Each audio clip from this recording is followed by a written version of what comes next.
Bem, amigos do terror e sobrenatural, tudo tranks? No canal estamos acostumados a receber relatos de inscritos que praticaram bruxaria sem qualquer tipo de consequências. No entanto, às vezes, se não for feito corretamente ou se as outras pessoas se curarem, a bruxaria pode voltar. Hoje temos um caso muito assustador de uma inscrita sobre esse assunto, então, se você estiver interessado, fique. Universo Sombrio apresenta A Bruxaria Eu Voltarei. Bora para o vídeo. Meu nome é Luana Mardegan e hoje escrevo isso porque tenho visto muitos comentários em vídeos de bruxaria de pessoas procurando o contato de um bruxo ou querendo fazer o mesmo. Eu recomendo por tudo o que é mais sagrado, que se afastem dessas energias da bruxaria, pois a vingança nesse aspecto pode ser fatal tanto para a outra pessoa quanto para você. Hoje eu estou viva por puro milagre. Mas vamos ao relato. Há 2 anos, minha sogra começou a me tratar mal, alegando que eu não era adequada para o meu marido, pura inveja, já que ele me colocava como prioridade acima dela. Seu ódio era tão intenso que tornou minha vida insuportável durante muitos anos. Os últimos anos foram terríveis, pois ela envenenou a mente do meu marido e o fez se separar de mim. Em uma noite meu marido chegou do trabalho muito puto, e disse para eu juntar minhas coisas e sumir. Eu não entendia e pedi uma explicação, mas ele apenas repetia que eu nunca deveria faltar com respeito à sua mãe e nunca deveria levantar a mão para ela. Naquele dia nem saí do meu quarto, não sabia do que ele estava falando até que ela chegou. Ela começou a falar que eu deveria vazar, essa ingrata, que fosse embora. Na tarde daquele dia ela me bateu, disse coisas terríveis e me chutou. Ao ver todo o drama criado pela minha sogra, reuni coragem e não disse nada. Estava cansada dos dois, peguei minhas coisas e fui embora. Mas antes de cruzar a porta, meu marido desferiu um golpe forte na minha cabeça e eu caí. Quando olhei para trás para ver o que estava acontecendo, ele fechou a porta. Fiquei com muito ódio, uma raiva que não conseguia esquecer. Nos meses seguintes eu queria vingança contra ele e contra aquela mulher horrível. Então, em uma tarde procurei ajuda para fazê-lo sofrer pelas humilhações que me causaram. Fui a um homem que trabalhava com bruxaria. Ele pediu uma quantia de dinheiro compreensível e, antes de iniciar o trabalho, perguntou se eu estava certa do que estava prestes a fazer. Sim, eu estava. Além de querer que a relação deles como mãe e filho se desintegrasse, eu também queria que eles ficassem sem trabalho, sem dinheiro, sem comida, que sentissem um inferno emocionalmente, que não conseguissem dormir, que sentissem dor e que todas as doenças caíssem sobre essas 2 pessoas, doenças que as fizessem sofrer e que não encontrassem paz em lugar nenhum. Foi isso que eu disse ao praticante antes de liberar a bruxaria sobre os 2. Me mantive informada sobre eles porque o bosta do meu ex-marido ligava sempre que tinha problemas. Mas tudo isso não aconteceu da noite para o dia. Levou um ano inteiro para que eles começassem a sofrer. Meu ex-marido dizia que não sabia o que estava acontecendo, mas perdeu o emprego do nada, assim como sua mãe. O pai, que sustentava a casa na época, os abandonou por uma mulher com a metade da idade da que minha ex-sogra. Ele entrou em uma depressão, não comia quase nada e começou a ter problemas financeiros porque ninguém o contratava. Ele não entendia por quê, pois tinha um currículo excepcional. Aos poucos o inferno começou na família deles, brigas incessantes, a ponto de ele me ligar pedindo conselhos e dizendo que odiava a mãe. Os problemas financeiros eram enormes, ele não tinha mais nem dinheiro para comer. O sono se tornou um grande problema, pois não conseguiam dormir pensando no dinheiro e no trabalho que não tinham. 1 ano e meio passou e numa madrugada ele me acordou. Ligou para se despedir, pois havia decidido tirar a própria vida. No final eu disse que não era nada, que eram problemas que passariam. Depois dessa noite ele nunca mais me ligou e cheguei a pensar que ele havia tirado a própria vida, mas não. Meses depois ele ligou para dizer que um pastor evangélico disse que alguém muito próximo estava fazendo bruxaria e que ele deveria fazer uma limpeza espiritual. Eles não desconfiaram de mim. Desde aquela noite, ele nunca mais me ligou até alguns meses depois, quando ele disse que as coisas estavam melhorando e que havia feito uma limpeza espiritual e desfeito toda a energia maligna. Mas foi bom vê-lo sofrer e desesperado. Pouco a pouco, fui esquecendo dele e segui minha vida normalmente. Eu sou nutricionista e trabalhava em uma grande rede de supermercados em Pouso Alegre, ganhava R$ 1.500 por semana e eu estava indo muito bem, tinha estabilidade emocional, estabilidade financeira e excelente saúde. No entanto, à medida que os meses passavam, comecei a me sentir mal. No início, perdi energia, acordava como se não tivesse dormido. Tenho certeza que você já sentiu isso algumas vezes, mas aconteceu comigo todos os dias. Isso começou a me prejudicar no meu trabalho, perdi tanto desempenho que isso me fez ser demitida. Quando procurei outros empregos, nada dava certo. Me reprovaram em diversas entrevistas. À medida que fiquei desesperada, também comecei a ter pesadelos onde 2 homens de aparência assustadora começaram a me observar na frente da minha cama, mas depois não eram mais sonhos, comecei a senti-los no meu quarto e uma noite os vi. Moro sozinha e por volta da meia-noite fui para a cama dormir. Do nada meu celular tocou como um alarme às 3 da manhã. Eu nunca coloquei esse alarme, mas talvez tenha sido um erro que cometi. Quando acordei e abri os olhos pude ver na escuridão do meu quarto 2 homens me olhando na frente da cama. Um deles falou: Nós vamos levar a sua alma. Você vai apodrecer de dentro para fora.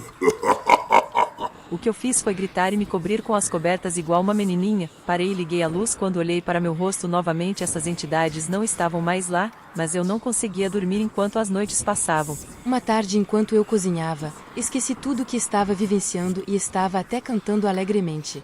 Mas quando me virei para a porta do meu quarto, pude ver lá embaixo esses homens. Agora eu pude vê-lo em plena luz do dia. Ele era alto, muito alto, de pele escura, com roupas velhas e gastas e muito sujo. Quando vi, entrei em pânico e bati com a mão no cabo de uma frigideira com óleo que fervia no fogão, que acabou derramando na minha barriga, no peito e nas pernas, causando uma queimadura enorme. Com o passar dos meses tudo piorou, não consegui um trabalho e minhas economias terminaram. Estava quebrada financeiramente. Para piorar a situação, além de estar com sono e cansada o dia todo, comecei a me sentir muito mal, com dores de estômago e enxaqueca que não me deixavam fazer nada. Também comecei a ter febre e quando fui ao médico fizeram exames, disseram que eu estava bem e que não tinha nada de errado comigo. Uma manhã adormeci com aquela dor na barriga, mas uma voz me acordou. Era uma voz horrível, pensei que tinha sonhado, mas quando acordei alguém ao meu lado começou a rir. Senti muita náusea, então corri para o banheiro e quando vomitei não era comida, vomitei larvas verdes ainda se mexendo. Quando terminei, lavei a boca porque ainda sentia vermes na garganta. Eu podia senti-lo se movendo em meu corpo. Naquela noite saí chorando do banheiro pedindo para tudo isso parar, mas só piorou na manhã seguinte. Quando acordei por volta do meio-dia senti de novo uma dor muito forte na barriga. Fui para o banheiro e quando cheguei lá novamente vomitei larvas. Fui ao médico porque pensei que estava apodrecendo por dentro. Eu contei a ele o que estava acontecendo e ele me fez um ultrassom. Novamente a análise saiu completamente limpa, até que o médico disse que aquilo era psicológico e me encaminhou à ala psiquiátrica, onde também atestaram que eu estava em perfeitas condições mentais. Obviamente, com o passar das semanas, essa coisa de vomitar e ver aquelas pessoas rondando minha casa não parava de acontecer. Minhas economias já tinham acabado e aos poucos comecei a não ter o que comer. Tive que pedir ajuda aos meus parentes, mas todos me negaram sua ajuda. Chegou um dia em que eu literalmente não tinha nada para comer, então adormeci de estômago vazio chorando. Todos esses meses eu estava enviando currículos, deixando-os e implorando para que me desse um emprego, mas ninguém me deu. Nem na casa de prostituição da Neidinha me aceitara, pois minha aparência estava horrível. Com tudo isso comecei a ficar deprimida, me sentia péssima e comecei a dormir a maior parte do tempo. Eu não queria morrer assim, então comecei a preparar sobremesas baratas para vender nas ruas de Pouso Alegre e as primeiras que fiz foram uma torta de limão que terminei à noite e coloquei na geladeira. No dia seguinte acordei cedo para sair para vender, mas quando abri a geladeira a encontrei cheia de moscas verdes que não poderiam estar ali.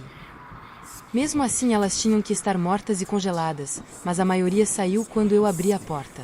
Quando tirei todas as moscas e recortei a parte de cima, pude ver que a torta estava até com fungos, como se já estivesse lá há muito tempo. Mas eu não desisti e fiz outra, dessa vez deu certo e vendi tudo na porta da empresa CIMED, um laboratório famoso da cidade. Tive comida para aquele dia.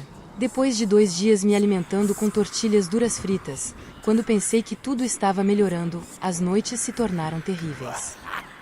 Como já disse, moro sozinha e nas madrugadas comecei a ouvir passos como se estivessem subindo as escadas. Na primeira noite pensei que alguém tinha entrado para me estrupar, pois esses passos pararam do lado de fora do meu quarto. Consegui ver os pés descalços da pessoa por baixo da porta, pensei que era um ladrão, então fiquei só observando, esperando ele entrar para me atacar. No entanto, o que aquela pessoa, aquele ser atrás da porta, fez foi começar a chorar, incluir choro. Era um choro tão triste que congelou meu sangue. Comecei a xingar, e quando aquele ser caiu, houve silêncio. Quando fui acender a luz, ele atravessou a porta deixando-me ver seu rosto esquelético. Ao ver essa figura assustadora, desmaiei. Algum tempo depois acordei nua, escorada em uma árvore. Aquela noite foi a pior de todas. Com o passar das semanas, comecei a emagrecer, mesmo comendo bem. Assim passei a não conseguir dormir, não conseguia descansar e, às vezes, vomitava larvas vivas. Durante um ano inteiro os médicos nunca me deram uma resposta. No entanto, quando entrei em contato novamente com o bruxo e contei tudo, ele disse: Oi, minha filha, você vai receber todo o mal que você fez de volta, viu? Porque assim, quando você faz um trabalho com outras pessoas, isso aí acaba voltando. E vou lhe avisando, viu? Você não pode escurufar sem a guia. Se você fizer isso, você vai queimar direto pro inferno. O bruxo chamou de volta seus mortos, aqueles que eu via à noite, aqueles que tornavam minha vida impossível. Não sei o que ele fez, mas pude dormir tranquilamente depois disso. No entanto, continuei vomitando larvas. A noite mais repugnante foi esta. Acordei de madrugada com uma dor intensa na barriga. Ao vomitar no banheiro, comecei a sentir algo grande obstruindo minha garganta até ficar sem ar. Lentamente, algo grande e escorregadio começou a sair pela minha boca. Ao sair de mim, pude ver que caiu na tigela do banheiro, uma ratazana podre e cheia de vermes. A partir daqui, não quero me estender mais, mas o bruxo começou a fazer limpezas, proteções e muitas coisas que não me cobrou, porque ele disse que eu já havia pago com sofrimento. A cada visita, eu via como ele zombava de mim, da minha aparência e do que eu vomitava. Durante este trabalho de limpeza espiritual, ele dizia: Você tá com sorte de vomitar animais podres, porque em alguns casos os animais saem pelo cu, causando uma dor insuportável. Também me disse que era normal morrer, mas que eu ainda tinha muito pela frente, pois era o início do meu sofrimento. Fiz o trabalho de limpeza com ele por 6 meses, quase diariamente. Ele fazia purificações, revelações, quebras, até que aos poucos fui melhorando. A verdade é que foi muito difícil, exigiu muita paciência para estar bem. No entanto, agora que estou melhor, fico com algo em mente: a bruxaria existe, é uma arma que nunca deve ser usada. Apenas siga seu caminho e deixe que eles sigam o deles também. Meu ex e sua mãe estão bem, montaram um restaurante especializado em tortas na cidade vizinha. Ele inclusive se casou com uma amiga minha e teve uma filha linda, que deu o nome de Luna. E aí, amigos e amantes do sobrenatural, o que acharam desse relato? Queremos ouvir a sua opinião. E diga aí, você estaria disposto a sacrificar sua felicidade para ver outros sofrerem? Conta para nós. E não esqueça de deixar o seu like, que é de grande apoio. Compartilhe este vídeo. E se ainda não é inscrito, inscreva-se. Gostou do nosso conto de hoje? Então comente, compartilhe, curta, inscreva-se e ative as notificações. Quer colaborar conosco? Envie sua história e a produziremos no canal. O próximo conto pode ser o seu.